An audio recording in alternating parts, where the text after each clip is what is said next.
Mushoku Tensei Jobless Reincarnation. Volume 6. Capítulo 6. Uma resolução rápida. Antes de começarmos, inscreva-se no canal e deixe o seu like. Isso ajuda esta história a chegar a mais ouvintes. Agora, vamos ao capítulo. Antes de falar sobre como as coisas se resolveram, há um fator que gostaria de discutir. Uma criança com uma normalidade nasceu neste mundo. A palavra normalidade provavelmente faz pensar em uma condição física, mas a maioria das crianças do tipo pareciam normal em qualquer aspecto. Na verdade, era o oposto. A única coisa normal nele era sua aparência. Quando nasceu, esta criança possuía uma habilidade única. Veja, existiam crianças que podiam correr anormalmente rápido, tinham força sobre-humana, aumentavam a audição, tinham um corpo mais leve que uma pena ou eram incrivelmente pesadas, podiam congelar qualquer coisa que tocassem, podiam respirar fogo, tinham dedos com pontas venenosas, podiam se teletransportar por distâncias curtas, podiam disparar feixes de laser de seus olhos, podiam anular todo e qualquer veneno, podiam passar um dia inteiro acordadas sem se sentir cansadas, ou podiam fazer sexo com centenas de mulheres ao mesmo tempo sem ficar mole. Essas crianças, que possuíam habilidades sobre-humanas quando nasciam, eram chamadas de crianças abençoadas. Se possuíam uma habilidade que não era particularmente útil, ou mesmo desfavorável, então eram consideradas uma crianças amaldiçoadas, mas por enquanto vamos deixar isso de lado. Agora que levamos em consideração a existência de crianças abençoadas, vamos falar sobre o Palácio Real de Shirone. Atualmente, havia 7 príncipes no palácio. O mais velho tinha 32 anos, e o mais novo tinha, o mais novo realmente não importava. Neste país, quando um príncipe nascia, era colocado no comando de vários guardas imperiais. Os guardas sob o comando de um príncipe seriam seus olhos e ouvidos, por assim dizer, e o ensinariam como influenciar as pessoas. Se ele jogasse suas cartas direito, o número de seus guardas aumentaria, e se fizesse algo ruim, diminuiria. Quando um rei morresse, o príncipe com mais guardas sob seu comando herdaria o trono. Essa era a tradição do país. Quanto mais guardas tivesse sob o comando, mais poder teria. Nesse sistema, a pessoa com mais guardas sob seu comando era o primeiro príncipe. Ele estava ciente de sua posição como o mais velho, embora fosse um pouco arrogante, ainda se comportava de uma forma apropriada para um membro da família real. Como resultado, tinha quase 30 guardas sob seu comando. Então, quem era o que tinha menos sob seu comando? Era aquele que foi desprezado pelos soldados, o 7º príncipe, Pak Shirone? Era verdade que ele tinha poucos guardas sob seu comando. No momento, tinha apenas 3. A certa altura, esse número havia diminuído para apenas 1, mas Pax conseguiu um contato na área sem lei onde o mercado de escravos era realizado e aumentou esse número em 1. Vou falar sobre o terceiro depois. Pax não tinha muitos guardas, mas havia alguém que tinha ainda menos do que ele. Esse era o terceiro príncipe, Zanoba Shirone. Ele tinha exatamente 0 pessoas sob seu comando. Ele não tinha sequer um único guarda. Apenas alguns anos antes, tinha Jinjir, a 12ª mais forte do reino, sob seu comando. Mas até ela, a última de seus guardas, foi usada como moeda de troca, em uma transação com Pax, envolvendo uma certa estatueta. Jinjir tentou apresentar sua renúncia, mas Pax tomou sua família como refém, forçando-a a se tornar o terceiro membro de sua guarda. Então, quanto ao terceiro príncipe, Zanoba Shirone. Ele era na verdade uma criança abençoada, nascido com uma habilidade sobre-humana que o tornava excepcionalmente forte. Embora seu poder não fosse terrivelmente excepcional, o rei ainda se alegrou quando ele nasceu, pois esta criança abençoada seria de grande ajuda para seu país no futuro. Considerando a zona de conflito ao norte do reino, o nascimento de qualquer pessoa cuja força pudesse ser usada na batalha exigia que as pessoas levantassem as mãos para o céu em comemoração. A mãe biológica de Zanoba era uma concubina, mas seu nascimento foi uma alegria para ela, uma garantia de que havia cumprido seu papel. O dia em que as mãos levantadas de alegria caíram foi apenas 3 anos após seu nascimento, quando o quarto príncipe nasceu. Numericamente o quarto, mas o primogênito da rainha coroada. A criança foi tratada como uma joia preciosa, provocando alegria em todos enquanto uma festa comemorativa era organizada. No meio da festa, Zanoba, de 3 anos, arrastou-se até onde seu irmão estava esparramado em seu berço. Ele estendeu a mão, tocou seu irmão e disse: "Que fofo, e você é como um boneco." Todos sorriram ao ouvir isso. Zanoba gostava muito de bonecos, então aqueceu seus corações quando comparou seu irmão mais novo com sua coisa favorita. Mas então ele arrancou a cabeça do irmão mais novo como se fosse um boneco, e a festa explodiu em um pandemônio em meio aos gritos. O rei e sua rainha enlouqueceram, condenando a mãe de Zanoba ao exílio. Mas ele permaneceu no país, em parte porque ainda era jovem, mas também porque era uma criança abençoada. Era esse o valor das crianças abençoadas neste mundo. Mas, como resultado desse incidente, os guardas de Zanoba diminuíram de 8 para apenas 3. Além disso, o rei ordenou que não fosse permitido ter mais do que esse número. O próximo incidente ocorreu quando ele tinha 15 anos. Embora ainda fosse um fanático por bonecos, agora estava em uma idade em que podia distinguir um humano de um brinquedo. Foi por isso que foi casado com uma mulher, filha de uma família poderosa que resistiu a inúmeros ataques do país de vista, na zona de conflito. Parecia que o rei pretendia colocar Zanoba na linha de frente no caso de uma guerra com vista. A cerimônia de casamento correu perfeitamente, mas foi a única coisa perfeita, porque no dia seguinte à primeira noite juntos, sua noiva foi encontrada sem cabeça, ainda em sua cama. O responsável fora Zanoba. A família da noiva, louca de raiva por sua filha ter sido assassinada, ergueu-se em rebelião, mas foi reprimida. O rei tomou 2 pessoas da guarda de Zanoba e o confinou no interior do castelo. Em seguida, tomaria o seu boneco favorito, mas cada um dos soldados que tentaram cumprir essa tarefa teve a cabeça arrancada. Após esse incidente, Zanoba ficou conhecido como o Príncipe Rasga-Cabeças. Nada do que fez poderia ser perdoado, mesmo sendo uma criança abençoada. Ele era um louco que matou o herdeiro legítimo do reino e sua própria esposa. O rei começou a considerar até mesmo a sua execução. Mas enquanto Zanoba tivesse um boneco, estaria tudo bem. Desde que periodicamente recebesse um, não causava nenhum dano. Então, com o tempo, o rei começou a vê-lo como uma arma perigosa que por acaso tinha forma de um humano. Depois disso, Zanoba foi tratado com uma cautela excepcional. E isso nos leva de volta ao presente. Agora estou contando a história de forma bem presunçosa, mas só descobri sobre tudo isso após as coisas terem acabado. Na época, eu não sabia que Zanoba era o poder militar mais forte que o reino Shirone possuía. Várias horas se passaram depois que Zanoba me disse para deixar tudo com ele e se afastou.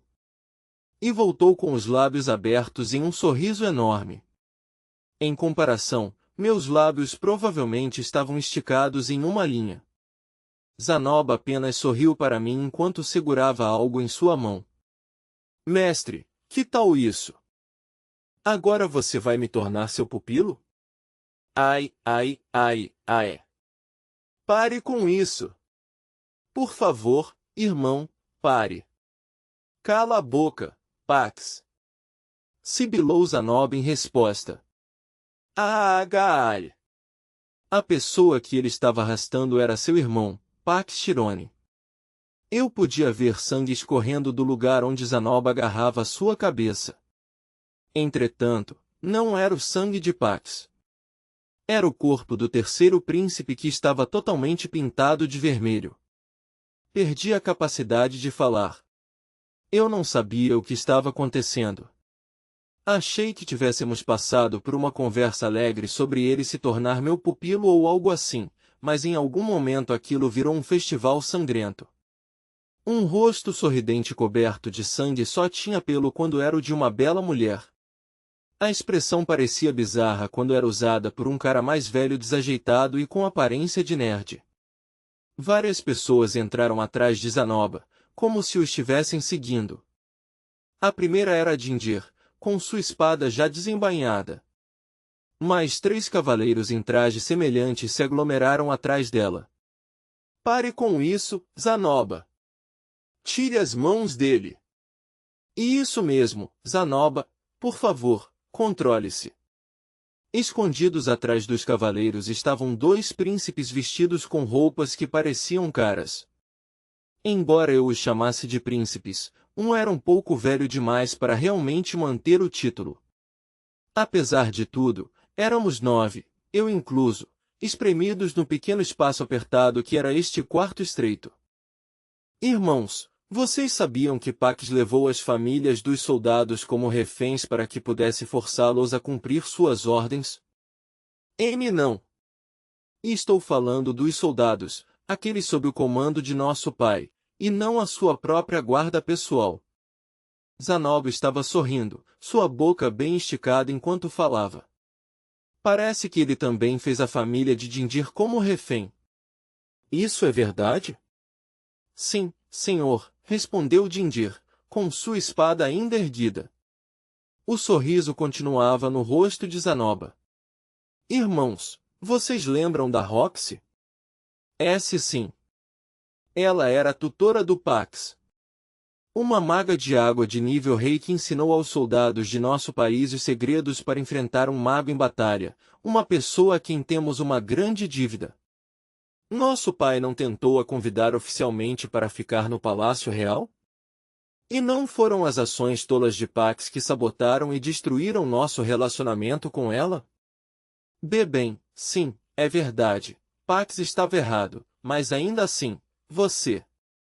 E ainda, apesar disso, veja por si mesmo. Seu pupilo, meu mês, digo, Lord Rudeus, está sendo insultado assim. Graças ao Pax. O mesmo pupilo que a mestra Roxy disse que tinha ainda mais talento do que ela. Lord Rudeus, um verdadeiro gênio. O sorriso de Zanoba não vacilou em momento algum. Você sempre parecia tão entediado quando ia ao parlamento, mas estava realmente ouvindo tudo? Como seu irmão, isso me traz um grande alívio. Eu tinha certeza de que você não se importava nem um pouco com o que acontecia com nosso país. Irmão, só estou interessado em bonecos. Tudo o que estou fazendo agora é revelar a verdade sobre o comportamento ilegal de Pax. E só há uma razão pela qual estou fazendo isso, declarou Zanoba, erguendo Pax no ar. Oh! Lord Rudeus é um criador de estatuetas extraordinariamente habilidoso e insuperável. Eu não posso perdoar alguém assim sendo usado como um peão no esquema de vingança de Pax. Ai! Minha cabeça vai rachar. Vai rachar. Vai rachar! O gemido de dor de Pax reverberou pelo cômodo. Irmão, se você decidir ficar ao lado de Pax nisso, eu agirei. Os 3 cavaleiros e os 2 príncipes ficaram mortalmente pálidos. Eu queria pular e dizer, você está atuando muito bem, mas o frio no ar me indicou que sua definição de atuar estava em outro nível, em um bem diferente do que imaginei. Não estou pedindo nada difícil, disse Zanoba. Só quero salvar este criador de estatuetas, e o mau comportamento de Pax está inibindo minha capacidade de fazer isso. Mas sem Pax, o mercado de escravos. Irmão, por favor, não me faça dizer isso de novo. A cabeça do seu irmão mais novo está prestes a ser arrancada. Zanoba não estava mais sorrindo. Eu não tinha ideia do que estava acontecendo. Estava apenas confuso, me perguntando se a palavra arrancada era uma metáfora. A única coisa que eu sabia era que a pessoa no comando dessa situação era Zanoba. Vá em frente, meu pupilo, você consegue. Mesmo sendo assustador pra caralho. Não, não. Pare com isso. Solte. Gingerrar. Salve-me. Você não se importa com o que pode acontecer com a sua família. Minha família? Todos foram salvos pelo mestre Ruigerdo na noite passada, respondeu ela. O quê? Pax lutou contra o irmão enquanto Ginger friamente virava as costas para ele. Ruigerdo salvou alguém? Bem, ele sempre estava por aí salvando as pessoas. Eu não tinha ideia do que estava acontecendo, mas parecia que as coisas estavam acontecendo nos bastidores. Agora vocês veem como estão as coisas, irmãos. Tenho a menor autoridade entre nós, príncipes, e é por isso que vim pedir sua ajuda. Se recusarem, agirei com toda a minha força. Desta distância, eu poderia agarrar uma, ou talvez ambas as suas cabeças, e arrancá-las. Mas tenho certeza de que após isso seria queimado vivo pelos magos da corte. Com isso, um dos dois, que presumi serem o primeiro e o segundo príncipes, finalmente se afastou. Se certo, tudo bem. Faremos o que você pedir. Certifique-se de examinar isso direito, sim? Além disso, aquela garota que criou toda aquela confusão há 2 anos, Lilia, está sendo mantida em cativeiro em algum lugar deste castelo. Eu gostaria que vocês também a protegessem. Sim, mas é claro. Também vou contar isso para o pai. Naquela época, eu não sabia que Zanoba era uma criança abençoada. Achei que ele tinha uma confiança ridícula para alguém tão desengonçado. É perigoso superestimar sua própria força dessa maneira, pensei, embora me parecesse seriamente estranho como os 2 príncipes pareciam tão decididos a defender Pax. Mas, conforme descobri, eu estava enganado. Eles tinham medo de Zanoba, o tipo de terror que se sente ao se deparar com uma bomba que está prestes a explodir. Mesmo quando fui liberado da barreira, ainda não entendia. Estupefato, observei Pax ser levado embora, Lilia ser libertada e todo o problema chegar ao fim.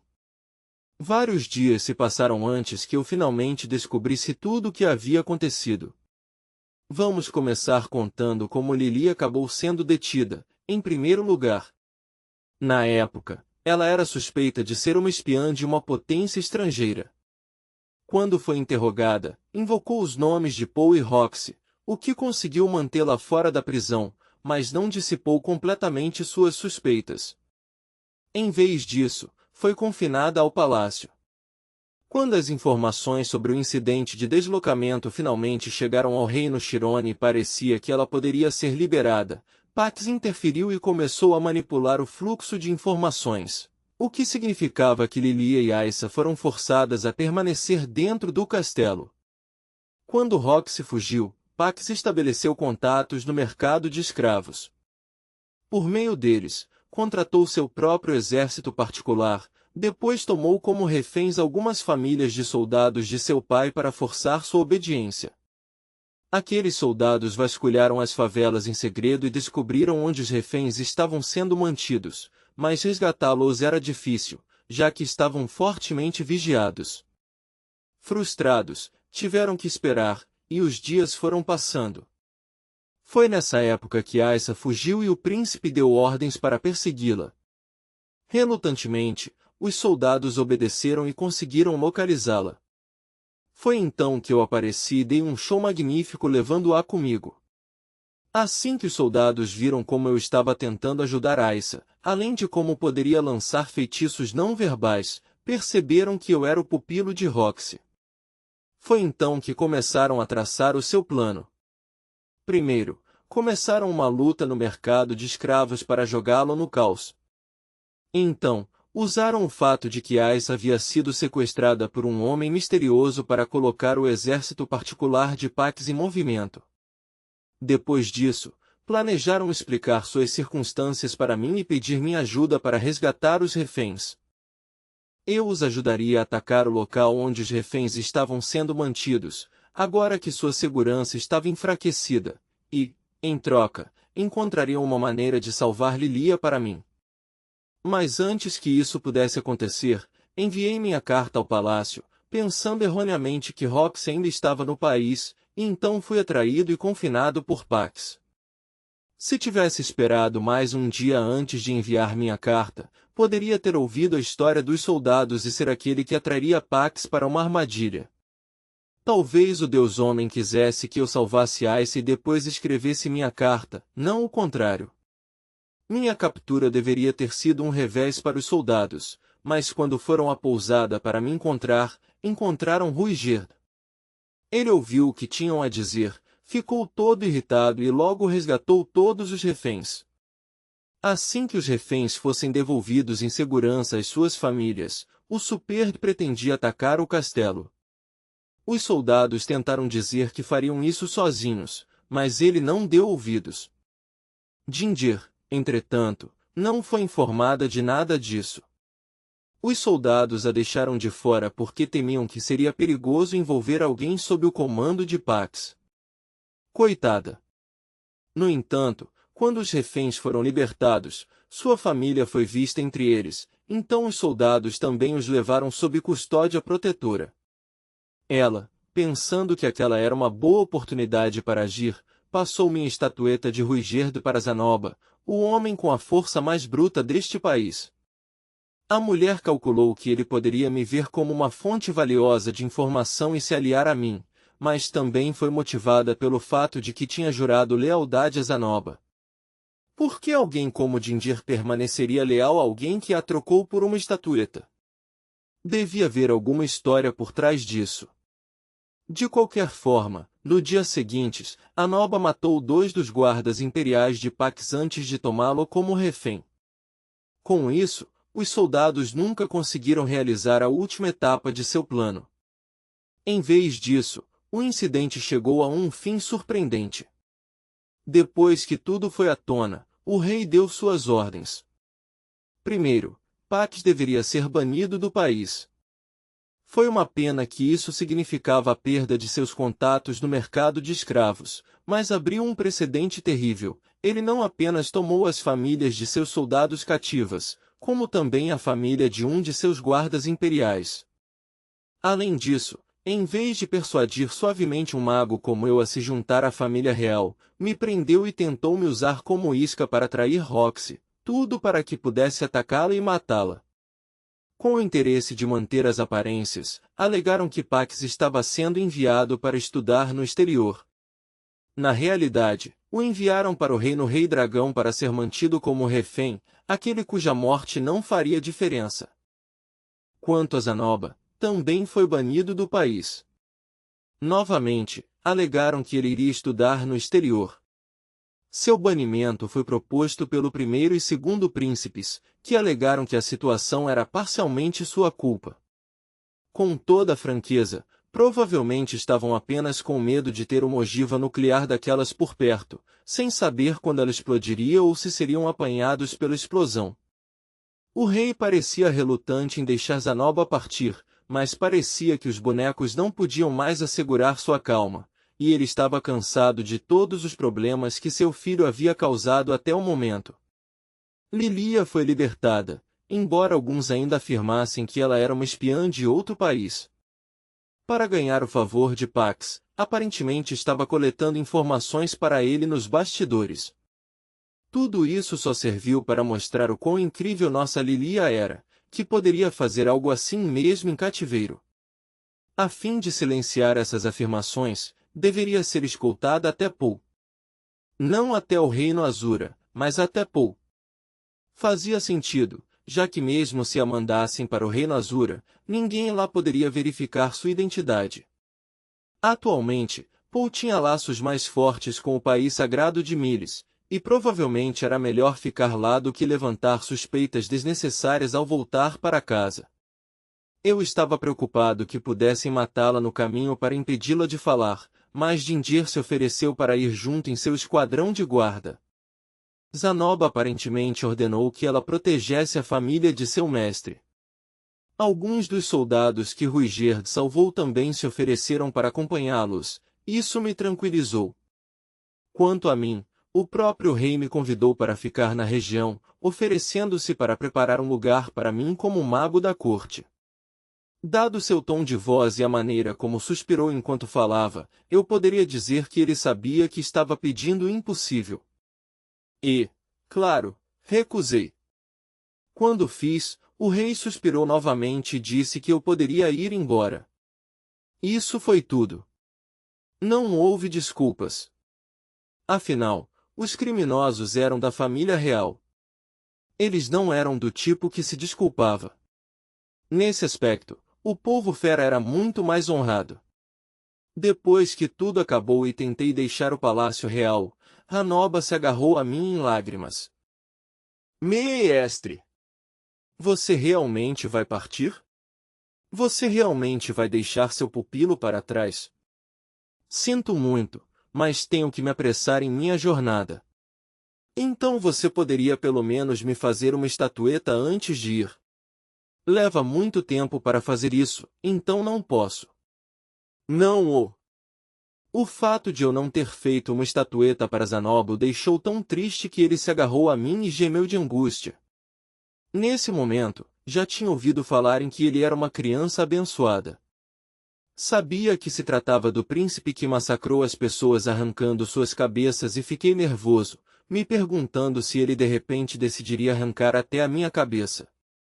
Não a entenda mal, eu estava grato. Mas isso não mudou o fato de que ele era assustador. Se acontecer de nos encontrarmos novamente, vou te ensinar como fazer uma das minhas estatuetas do zero, falei. O quê? Exclamou ele. Não, mas, quero dizer, você tem certeza? Não é uma habilidade ultra-secreta do seu ramo? Que tipo de pupilo você seria se eu não te ensinasse nada? Valha, mestre! Zanoba gemeu e me jogou para o alto. Acabei batendo contra o teto. Ah, não! Gritou ele. Dindir! Magia de cura! Sim, senhor! Dindir entoou um feitiço de cura e minhas feridas se fecharam. Zanoba, que quase me matou, ficou pálido e nervoso. Ele pareceu aliviado quando me levantei, mais uma vez saudável. Considerei seriamente excomungá-lo ali mesmo, mas logo reconsiderei isso. Não queria que ele arrancasse minha cabeça. Tudo bem, mestre. Fique seguro. Não sei para onde serei enviado, mas tenho a sensação de que acabarei encontrando você de novo. Kof, sim, digo mesmo. Zanoba continuou soluçando enquanto assentia, me observando ir embora. Dindir nos observou enquanto lágrimas corriam por seu rosto. E foi assim que as coisas no reino Shirone chegaram ao fim. Lilia e Aissa foram salvas e enviadas a Pou. Pax foi banido do país. Zanoba se tornou meu pupilo. Algumas partes não foram tão bem quanto poderiam, já que não seguiu o conselho do Deus-Homem perfeitamente. Mesmo assim, tudo terminou da melhor maneira possível. Eu ainda parecia estar dançando na palma da mão do Deus. Parecia até que estava apenas assistindo enquanto algo terrível se desenrolava. Entretanto, tudo parecia estar no rumo certo. Lilia e Aissa estavam ambas com boa saúde. Eu não sabia o que pensar sobre Zanoba, mas pelo menos ele não nutria nenhum sentimento ruim em relação a mim. E eu tinha certeza de que Pax ainda me odiava, mas ele foi expulso do país sem quaisquer peões para manipular. Deixando os detalhes irritantes de lado, tudo acabou de uma forma benéfica para mim. Pensando bem, nenhum dos caminhos a que o Deus-Homem me dirigiu levou a resultados desvantajosos. Será que devia confiar mais nele? Não, um vigarista só começa a enganar as pessoas depois que elas se dão bem seguindo suas opiniões. Eu precisava ter cautela até ter certeza de que ele era confiável. Dito isso, uma promessa era uma promessa. Da próxima vez eu não seria muito hostil com ele.